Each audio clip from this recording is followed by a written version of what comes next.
All right, welcome to the Eric Tries to Work podcast. This week I'm trying extra hard. I had a guest scheduled. I was late to send the link. They asked me for the link. I sent the link. They never joined the link. It's about 15 minutes later. Hold on one second. I need to hold on like I can't just cut it out. You can turn off video. So what I did was I posted in the Babe Talk Writers chat, and I said, hey, does anybody want to come on? I got a half hour. I'd love to talk to one of you. I've done Ollie. I actually just posted his today. It's just going to give you a good idea of when I recorded this. I think Ashley Nicole's going to come on, and she was just she's like, I'm super gross right now. Do we have to do a video? It's like, you can just turn off the video, which would make it still. I think that she would be my 5th female guest, and 4 of them have turned off their videos. I've never had a guy, no matter how gross in the moment or in life, turn off their videos. So take that for what you will. Anyway, this is also the day I did. It's my comeback. I took about 2 weeks off of podcasting, and so I'm back now. Baby's born, but I've done a few of these since the baby's been born, so I guess this is something new. My new plan is, and anyone who's listened to this podcast from early on knows that when I make plans, they don't happen, so I'm not going to learn from my mistakes, is that I'm going to be posting a shit ton coming up. You may notice even now, well, whenever this gets aired, who knows, that I've been posting, instead of twice a week, I've been posting about 4 times a week, because I really want to I built this whole backlog of all these episodes up. I've got probably 12 in the bank left for when the baby was born, because I didn't think I'd be able to do them, but I can't help myself, and much to my significant other's chagrin. I'm back at it. I can't listen. I don't play in 8-hour, 12-hour Magic tournaments anymore. I don't play a show or two every single week, which is, a 6-hour commitment each time. And this has nothing to do with the baby or my family, but I've been going to less shows just because I've seen all the bands I want to see, and I can't see the same band play 20 times unless it's like Streetlight Manifesto or somebody, or like Modest Mouse or Guster. Oh, I'll watch Guster. Although, God damn it, Guster put out a crappy album. They finally did it. Finally put out a crappy album, and now it's like, I think me and Nikki are going to stay away from them for just a little bit, maybe. So like the tours where they decide to play tour up from the floor up, when they decide to play, all these new songs that I have no intention of hearing. These slow, nothing happens. It's insane. Anyway, but yeah, so what's going to happen is Ashley will come in and I'll talk to her for like a half hour. I don't need to intro her. She'll talk about herself plenty. Believe me. No, that's why I love people who do podcasting. Like, she does the Babe Talk podcast. Is that we are not afraid to talk, and we are not afraid to talk about ourselves. And that's why I like the whole Babecast, like, Babecast. Oh, wow, shit. It's not bad. The Babe Talk podcast. Like, that's why when I had Ollie on, who hosts it, like, he was... okay. God, I'm talking in circles. Hopped up on caffeine and excited to be back doing podcasts. So, like, the episode I just recorded that'll be coming out around the same time as this one was when I did the BFF Volume 5, I believe it is. And with some of them, I guess today specifically, it's hard. It's like pulling teeth to get them to talk. They're all great when they have something to say, but they're still getting used to the whole medium. And I do this twice a week. They do it, once every 3 weeks. So it's not the same. And I've been doing it for a full year before they jumped on. They're great at it, but I do have to like pull teeth to get them to talk sometimes, or at least to get warmed up. When I have like and even with some comics, and definitely with musicians, but with like Ollie friends. Oh, hey, there's Ashley. Yeah, I'm talking to myself. I don't know if you can hear me. Hey, can you hear me? Wait, I just waved and then I realized I wasn't on camera. Yeah, I've already started the hangout, so I'm talking to myself about nonsense really. Anyway, how are you doing? I'm great. How are you? I'm doing pretty good. So I did not intro you one bit. So other than saying you were part of the Babe Talk podcast, so can you tell us of your plethora of artistic and media related endeavors?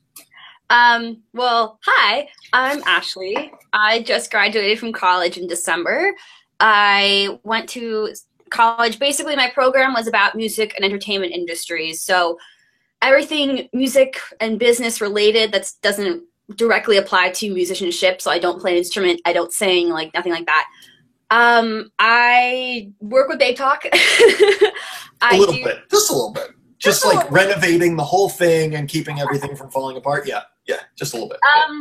Well, I mean, okay, well, the reason I came on to Babe Talk was because they posted it in Defend Pop Punk group, and they were asking for people to come on and talk on the podcast and stuff, and just people who were involved in the scene, and I thought it was, like, very, like, professional and fancy, so I sent, like, it wasn't, like, a long letter, but I sent, like, a very well thought out... Ollie told this whole story when I had him on my episode. It's so funny, the differences between your stories.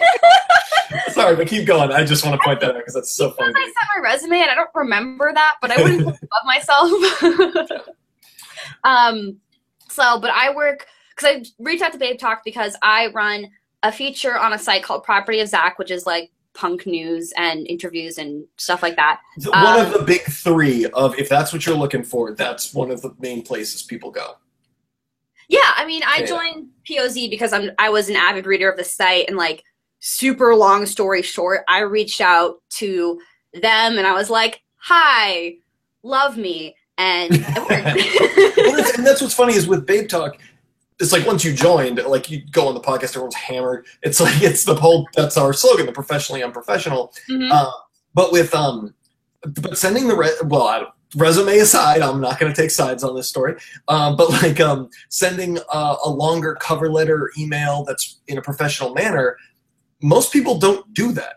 So when you send that to a major site that interests you, you're not, it's not just that you're competing. You may be competing with like 100 other people who want to do that, but at least 95 of them are like, hey dude, hey bro, Zach at ZAKKK765CK, because nobody spells his name right. It's just like, hey, can you listen, bro, I want some free tickets and I could totally write for your site. I want to work 1 hour a month and yeah, give me some money. That's what you're competing with. And so like, you're a shining example of, even if it's something as budding and small as Babe Talk, or something as established and like gargantuan as Property of Zach, being professional in that manner, it puts you head and shoulders above the rest. I mean, I try. I like, especially doing like stuff in high school. I started booking shows. I wouldn't call it booking shows, but like on resume, I called it booking shows. Basically, I have like, a local teen center, like getting shows together. So I would reach out to the bands, and back in like high school, I would reach out to bands through MySpace still, which is kind of terrifying to think about, but cool. Yeah. I don't know. But I reach out and like I would kind of like pass the bands off to the center director, and he would take care of like the financials and shit. But that was kind of like, you realize it makes such a difference if you're like what your tone is. And my dad's really big on, he mentors like college students. He's worked in like corporate America like basically my whole life. So I learned a lot of that from him, and just kind of being polite and always addressing someone as like formally as possible, at least the first time, before they tell you, like before they respond back and kind of set call me Jim. Yeah, I picked up a lot of that from like my dad, and just kind of reaching out to bands and other volunteer opportunities and trying to find shit with my life, I don't know, in high school. And the fact that so many people like don't know how to properly write like cover letters or know to follow up with a thank you note, like I think that's really important. And just like general stuff like that, I think it's just makes such a difference. Even if you aren't say you're applying for a job, and even if you aren't the perfect fit, the perfect candidate, whatever, just being polite and saying thank you and, you know, following up and stuff, I think that's so important. Well, absolutely. And it's funny you mentioned your dad giving you that advice. Some of the best advice I got was from my dad, where he told me, it was like, anytime somebody rejects you for a job, school, whatever it is, ask why. Worst case scenario, well, the worst case scenario, they ignore you, but it's most likely they're going to actually give you some good feedback and you're going to be able to use it in the future. But here's the thing that's happened, and just in my experience, the first time that happened, I didn't get into grad school. So I sent an email saying, hey, my GPA is this. I have all this work experience. Can you please let me know what I could have done differently? Because I'm not sure how else, like how I didn't get accepted. I have all this, and I would love to know what else I can do for next year when I apply again. And the response I got was, oh, I'm not sure how we missed your application. Would you like an interview? And that's how I got into grad school. And I just let that go. And also, that's almost exactly how I got my first job out of grad school. They said, you're not what we're looking for. And I said, how come? I'm interested in this, this, and this, and that's what you said you were looking for. And they said, oh, I guess I didn't read your cover letter clearly enough. Here, come in for an interview. Oh, you just follow up. And yeah, a lot of times it is what it is. You put forth the effort, and you actually, a lot of other people aren't doing that. It's just kind of like, even if it's not like, it's kind of just getting your name in their head. You see someone, like, as long as it's on good terms, like if you don't like bombard somebody with emails like 15 times a day, like, hey, just following up on this, just following up on this, just following up on this, like after a certain point, it's just like, please stop. Yeah. Do not pass go. Do not collect $200. Just go to jail. Like, bye. Yeah. Go to jail. Go to jail. You're in email jail. What's the worst that could happen? Go to jail. Go to jail. I just wanted a job at that office. But that's really awesome. So you were able to, you very early on, you started working on the business side of things, which is really cool. There are always, every scene I've ever seen, like been a part of or just been a witness to, there always seems to be one person behind making that scene function. And usually they're pretty young, which is really, really cool to see. And it sounds like you had that experience, in booking shows. I also liked your resume speak. Bomb resumes, it's booking shows. But well, like, when you're applying to college, everything has to kind of like, you don't want to lie. That's not the term I'm looking for, but you want to make yourself look as good as possible. So I was like, booked multiple acts at Tokay Hall Teen Center, executed events, merchandising, blah, blah, blah, blah, blah. Like, buzzwords. Which is what you did pretty much. Which is what I did, but like just making it sound a lot better. Yeah. Like, it sounds fancier. I don't know. I wasn't lying. I really did all that shit, but like, gotta, make yourself sound really good. Well, I think a lot of people do. I think a lot of people who, well, you were mentioning about following up and getting your name out there. You're just describing what a lot of bands do to get their name out there. They say that with a random person, it takes about 3 times hearing your band name before you actually, like, anybody bothers to check you out. Yes, and that's so true. With that in mind, it's a lot of things that people who are in artistic fields end up doing. Like, there were things I did for my band that I didn't know to do for my career that I've been doing for years for my band, and just making that jump of, oh, why don't I do this thing? Why don't I network with a more focused approach? And it works so much, like, it works amazingly. Mm-hmm. Because a lot of people aren't bothering to do that. I think if you work in any kind of artistic field, even if it's just the business side of things, or the media side of things, you end up learning skills that a lot of people, quite frankly, never learn, that they could really use in their professional life. Now, you also were working for Tumblr, or work for Tumblr in a capacity. I still don't fully grasp your relationship with Tumblr. For summer 2013, well, spring 2013, I was at South by Southwest in Austin, and I was at because I went to Syracuse University, and it's a really big basketball school. So every year for the past couple years I went, besides this past year, it was always like our basketball team was playing during South by Southwest for March Madness. So we all get together at a sports bar by the convention center, and it's like a big network schmooze type event. But you also get food, which is awesome. Yeah. And so I'm at this meetup, and someone behind me, these 2 people are talking behind me.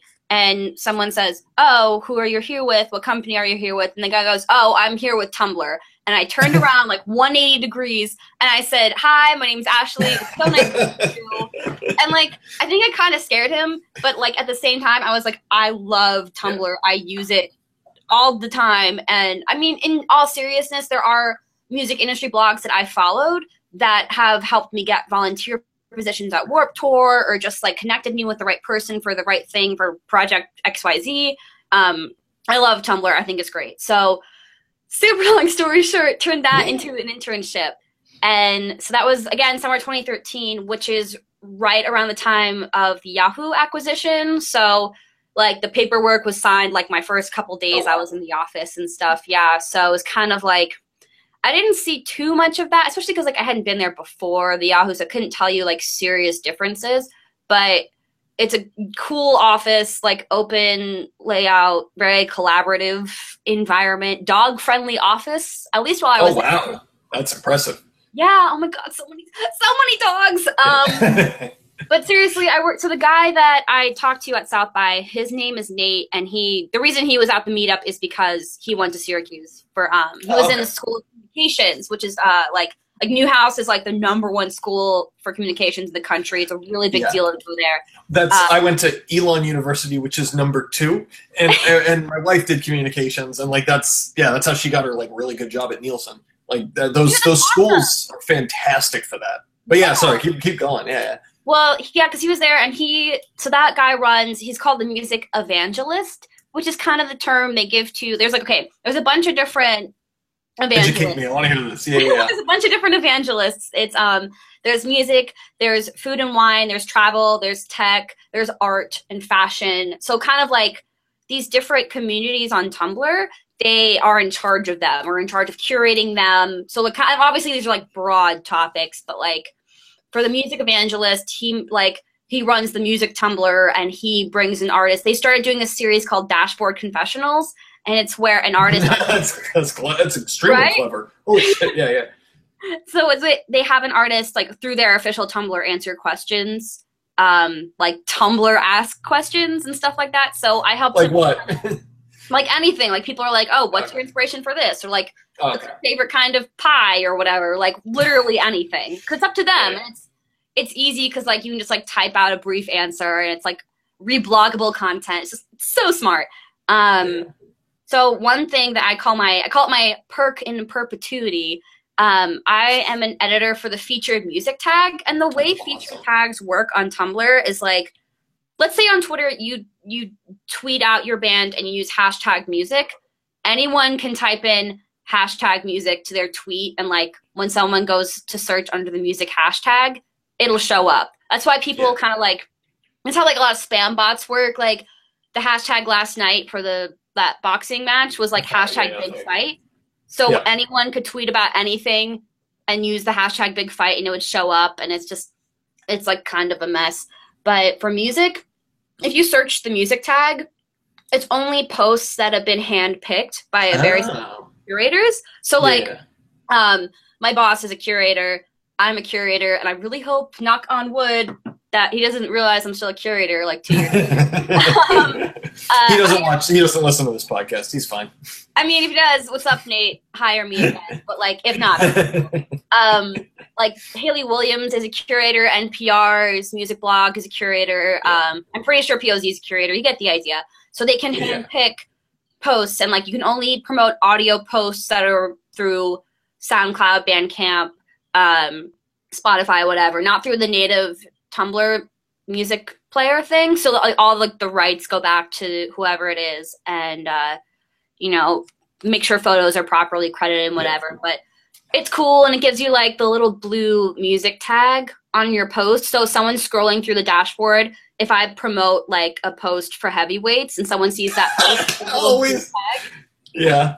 I want to pause. I love that.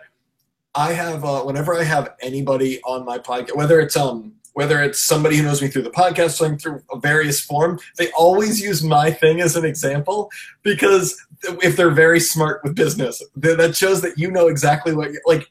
Oh my God, that's so funny. Why are you so business minded? It's very smart. Okay, like I fucking try. Well, because the way I would do it is I would end up saying like some stupid joke, irrelevant musician. Well, granted, irrelevant musician still was standing, but I would say something completely off the wall to the topic. But the whole time I'm sitting here thinking, I was like, what's the best way to say that she's business minded in a scary, terrifying way, but to make that positive? And then you said that, and I was like, nope, she's just perfectly business minded with that. It's absolutely, it's like, holy shit, that's incredible. Anyway, you called me the Dom once. What did you call? I don't remember what the conversation was. I don't remember, but I do remember that about 5 minutes ago, I came up with another nickname for it. Oh shit, what was it? Don actually makes sense because you just be the Don of the hashtag. You're just like, yeah, come in, sit down.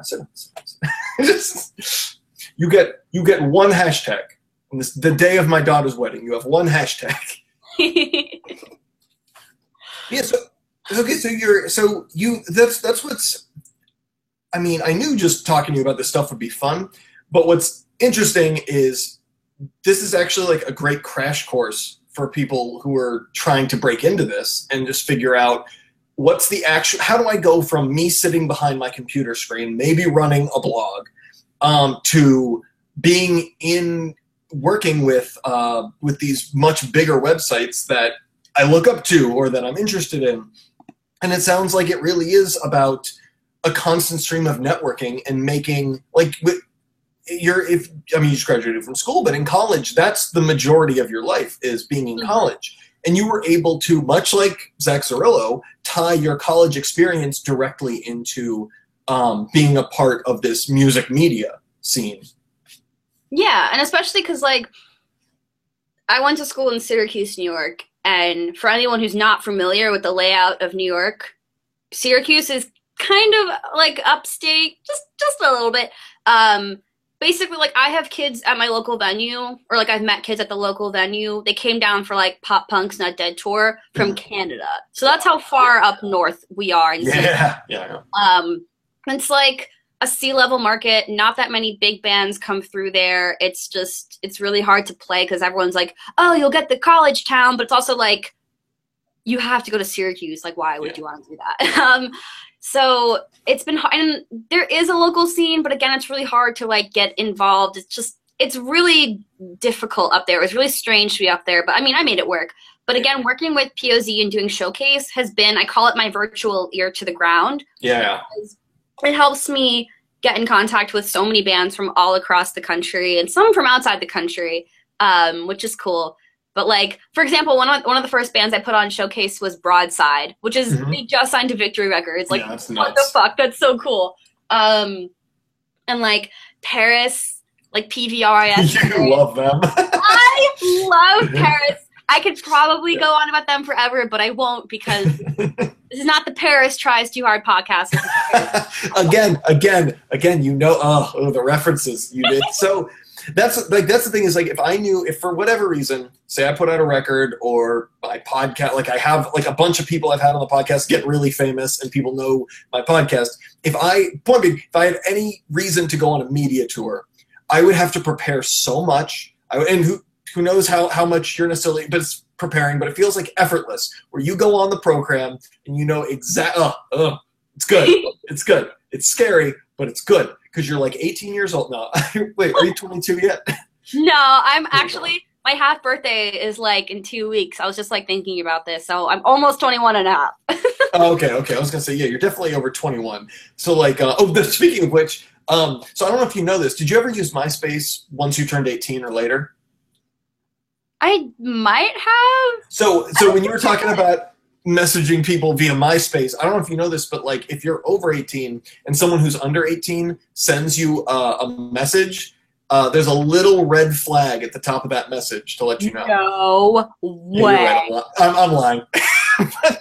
When you were describing that, I just remember thinking, I was like, I feel like that would have saved a lot of people a lot of struggles if they just were like so uncomfortable. Yeah. But like also at the same time, like how many people actually put down their true age on MySpace? Like, I guess that's true. Yeah. Well, it's like I was on tour with a band, like the most definitely not the most successful band I've been in, but the most like the band that toured the most, and the MySpace messages were a little much because it was just so unregulated that it was like you just had to be like, I'm not going to open this. I'm not going to touch this. I'm not going to get involved. Yeah. I'll let the drummer open it. You can have that one. I did try to go on the new MySpace and hated it. Oh. It was just so not user intuitive and like. Really? It was, I don't know, but also like it was I kind of went on because like, oh, I got a beta invite from MySpace, guys, and I'm like, I know, yeah, you gotta take advantage of that. That's real. I was also gonna ask how. Okay, I have seen people get the smallest amount of power and have laughably large power trips and get these crazy ego boosts. And this is not to ask the question, how do you stay so humble? But like with all of this experience that you have, and in a lot of ways, very real influence with who you know and what you're able to post. Like, did you ever find? Okay, here's an interesting question. Did you ever find a time where you wound up full of yourself for a brief period of time and then kind of realized like, oh, maybe I should like go back? Or was it always just this natural to you? Because I've definitely been in that place where I go, oh, wait, I got a little bit of power and now I'm an asshole. I need to back off and realize it's not that big a deal. Did that ever happen for you? I mean, when I first, like the reason I got involved with POZ is like so this was right after the Tumblr internship. Jesse Cannon, who I know you know, he wrote an amazing guest post on POZ about the 2 deaths at Electric Zoo that year. Mm-hmm. And it kind of tied it in with like the punk community and how we all have to stand together. And it was just a really great piece. And I reblogged it on Tumblr and I added like, Jesse Cannon needs to come speak at my school because this is great. Yeah. Oh yeah, yeah. He messaged me. He like reached out to me on Tumblr and was like, yeah, like I love speaking at schools. Let's do this. And I just kind of was like, what? This is so cool. So he came and spoke. He was fantastic. I mean, like to get a group of kids excited at 10:35 in the morning in college is like not an easy thing to do. But like kids, like it's just like my major. It's a very small, intimate type thing. But kids were asking questions. My program director loved him. He was super awesome. And especially because a lot of the people that come in and talk are top 40 pop type stuff. I thought you were going to say boring. Because you paused. I thought you were going to say boring because you paused. Like, they're kind of, you know. Well, they're mainly, like, it's people, like, from Live Nation or Atlantic Records or something, or Sony. Do you find people who work for those giant corporations aren't as, I don't want to say truthful, but more like, it's like the difference between listening to somebody talk on a podcast, but then you see them, they're very open and honest and they say all this intimate stuff. And then you see them go on like Jay Leno and they're just like, well, yeah, the movie's going to be great. It's going to be so fun. You're going to love it. I have the best example of this. Yeah. Last night, the guy my program is called the Bandier program. And it's named after Marty Bandier, who is the CEO of Sony ATV. So he is like the head honcho of that company. That's a big fucking deal. Yeah. And I was just watching this last night. We're pretty sure it's him. He was spoofed in an episode of South Park. It was really it's the one with Lord, where it's like, I am Lord, yeah. He's like the label executive who's smoking the cigar. Yeah.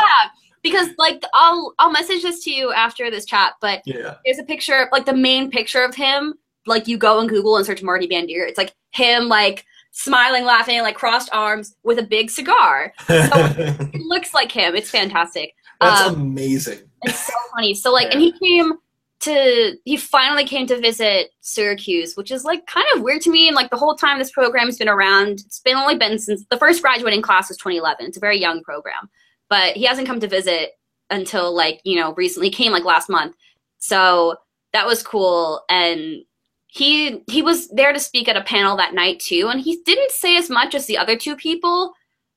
But he did take the time to meet with us, which was cool. But in that South Park episode, I mean, it's also South Park, so that's why. But it was just kind of like, oh, like, just do whatever you want. Go on stage and, like, be overtly sexual, Lord. Just do whatever. Yeah. And it was just, like, it was so funny to see that because, yeah, we get some people to come in and talk who are very image-driven, I want to say is the way to put it, because they're trying to tell us what their company is about, and especially because so many people think, like, big labels are evil and all that stuff. They're just kind of being like, hey, it's like... a PR thing. Yeah. And they're not trying to be fake about it. They're very well spoken. Obviously, these people know how to deal with large crowds of, like, you know, speaking in front of large crowds of people. Most of them do stick around after to talk to students and exchange business cards and stuff, and they're super nice. Jesse was super real with us. It was fantastic, and especially because I bet he was. He was. I bet he was more real than he even wanted to be. That's what you can see. Every time I listen to that podcast, it's like he'll start talking about something, and you can tell it's like that's what he prepared. And then he'll start talking about his own personal experience. And then usually you'll see a pause, or you'll hear a pause.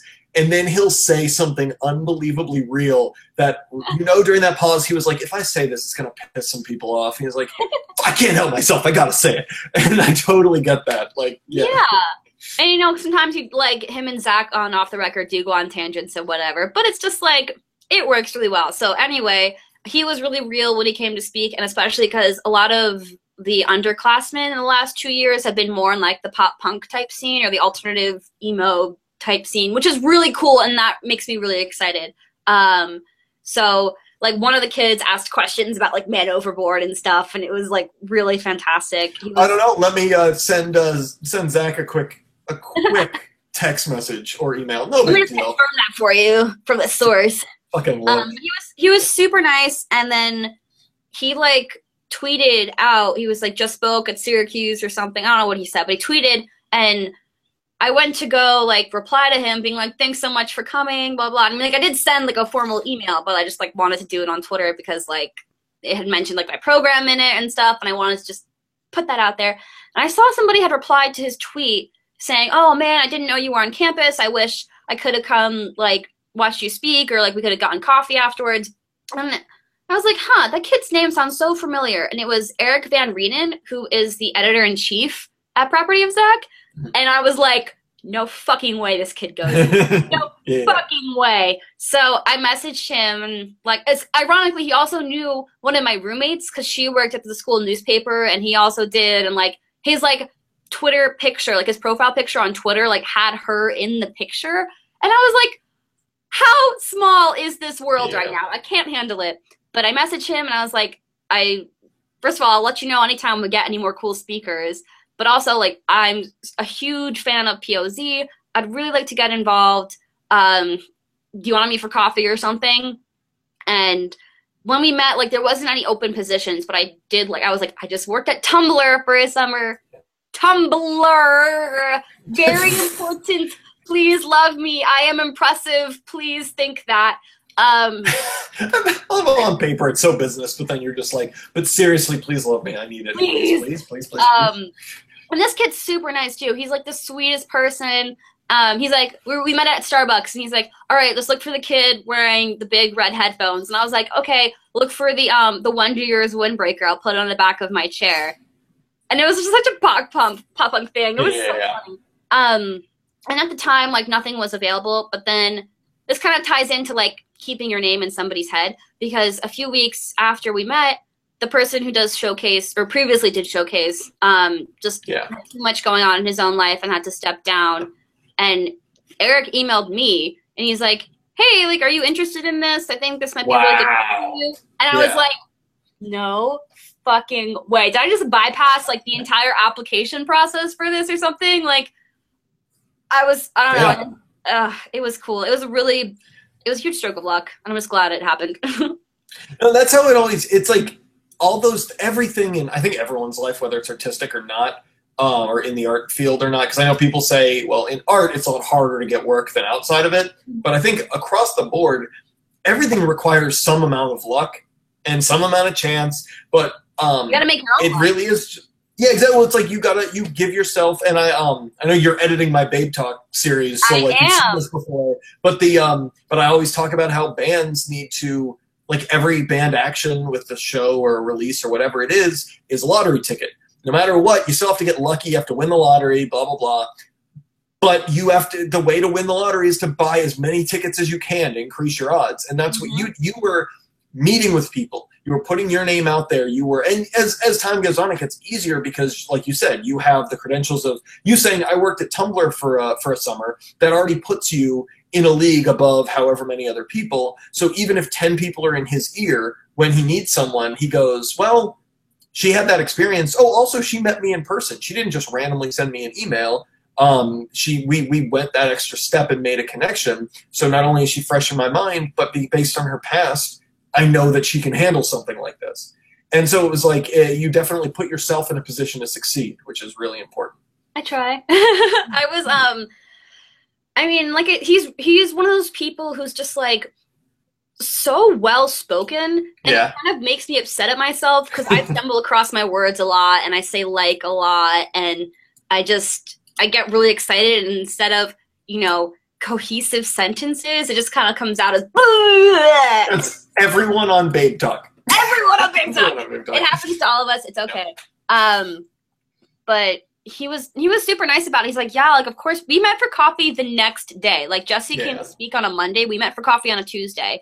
And it was just cool. And I like that he was so willing to meet up with me, too. It wasn't like, this is weird. It was like, oh, like, this girl's interested in working with POZ. I don't know if I have anything for her, but, like, he was also really excited that he's like, oh, it's so cool that someone's into the same kind of music I am on this campus. Exactly. Well, the more I learn about POZ, granted, a lot of it's through you. The more I learn about POZ, no, that's not true. I hear all the podcasts and stuff, but it blows my mind. I knew it was run by very young people, and I mean, he started doing that kind of that stuff in high school. So, like, but the idea that, like, because it's such a, from what I can tell, a very professionally run organization, that, but it's just everyone's very young, and not just very young in the sense, because I don't necessarily think your age has everything to do with maturity, has everything, it's all life experience. But the fact that, like, it's more or less that it's so many people in college, and in college you have all sorts of distractions. You say there's distractions just in the real world. There are so many distractions in college. But the fact that so many college kids who are in school are just are putting forth all of this effort and all this, I guess, well done effort, in the sense that it's run very professionally and consistently, that they're willing to have that restraint of, no, this is what I'm focused on, even outside of schoolwork and everything else you already have to do. So it just blows my mind when you're like, oh yeah, that editor who was at my school, not working in the area, not teaching at my school, but, like, even if he's like 18 and I don't know, it's very, very impressive to see how young and how many other things the people who run that website are involved in. And that's really, I think that bodes very well for everyone's future involved in that website, because that's where you're starting from. When most people leave college, all you have is a piece of paper. You'll all have just this plethora of experience and something that you can send a Google link, or Google, what am I talking, Google link? You can send a link, or tell them to Google this thing you're involved in, and it's abundantly clear from a couple of clicks how, I guess, how large scale it is. Yeah, I think, and you mentioned before, you're like, in every scene, there's always kind of that one person who's holding it down and running shit, and they're usually pretty young. And I like that it's normally a young person. And obviously, like, it's never one person working on their own. It's always kind of like one person and a core team of people. But I like that it's one that's a young person who's running stuff and has a solid team together, because people who are young have the most energy and passion, I think. Not to discredit anyone. No, it's true. And there's not even, like, a strict number I can cut this off at. It's not like, oh, once you hit, like, 30, like, you're no longer punk. It's like, no. But the people who are, like... right. The people who are, like, in college and have, like... Okay, yeah, I took my heaviest course load this past semester. I was dealing with Syracuse weather. I had a bunch of other stuff going on. But I still made the time to, go through all of these submissions and write the features and work on ways to improve the site with Zach and stuff like that. It's because, like, I care a lot, and people who care and are so passionate about something, like, they'll make the time to do it. Like, people want to relax on the weekends and do something that helps them unwind and something that they enjoy doing. Like, to me, that's making sure that my features look good and fielding through submissions and stuff like that. And it's nice. I like that people are just really excited about it when you feel that tangible passion. Like, one of the most recent pieces that went up on POZ was, what's it called? I think it's like, I'm sick of sexism or something. One of our writers, Adrian Fisher, is just, oh my God, that girl can fucking write. And I love that piece. And you can just read through it. And even if you don't know her, you can tell, like, there's a fire in this girl about the subject. And it's not like, this is her. I wonder why. Like, yeah. It's a passion. I was going to say, I wonder why that subject would pertain to her. As, But no, exactly. It's more about, it's not just doing it, but it's doing it well. You could easily half-ass a job like that, but one, you probably wouldn't have it for very long, but two, you wouldn't be proud of your work. And so that's just another tenement to that site. Okay, so I have to wrap up. Thank you so much for jumping on this last minute. Of course. This was awesome. No, this is great. Can you send me a message with your Tumblr and Twitter and everything? I know I have it, but if you could put it in one place for me, I'll post it along with the site. Yeah. You know how this goes. You know. All right. Well, thank you so much for coming on.